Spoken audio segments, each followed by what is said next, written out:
Ժողովուրդ ջան, մենք պետք է հասկանանք, մեզ պետք է արժանապատիվ խաղաղություն, մենք այդ մուրացող այս կեղտի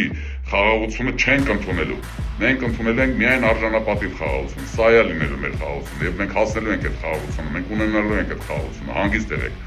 մենք ընդունելու ենք այնպեսի մոտեցում, երբ որ կգան կառավարման,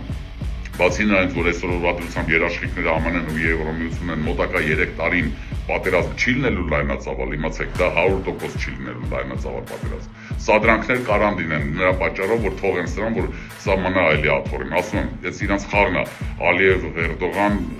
Փաշինյանի խաղերն են։ Բայց քանի որ երաշխիքները մոտակա 3 տարին դեռևս կան, այս 3 տարին պետք է մենք ճիշտ օգտագործենք։ Այս 3 տարվա մեջ մենք պետք է այնպեսի մոտեցումներ իրականացնենք, ոնց որ համապարփակ անվտանգության համակարգն է։ Դա պետք է կիրառենք եւ կտենանք, թե մենք ինչ ուժեղ եւ պինդ պետություն ենք լինելու եւ ոչ մեկ չի ուզենա մեր այդ պատերազմի գնալ, որտեղ իրանց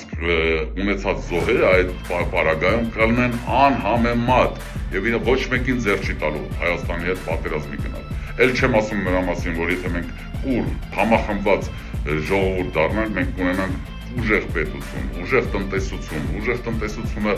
ներդրվում այն ուժեղ հոսքերը ապահովելու, այդ ամեն ինչը մեզ ուժեղացնելու է օրից օր, 3-ից 10 տարվա մեջ դուք չեք ճանաչի Հայաստանը, ժողովուրդ ջան, իմացեք, պինդ եղեք, մեզ պետք է արժանապատիվ ձևի ապրենք, մենք այն ազգը չենք, որ մեր դեմը ինչ-որ գցեն, մենք ուտենք, խնդրում եմ ձեզ, ճիշտ հասկացեք, պինդ եղեք, հավաքվենք իրար հետ և փոփոխություններ կատարենք, շնորհակալություն, հարազատներ։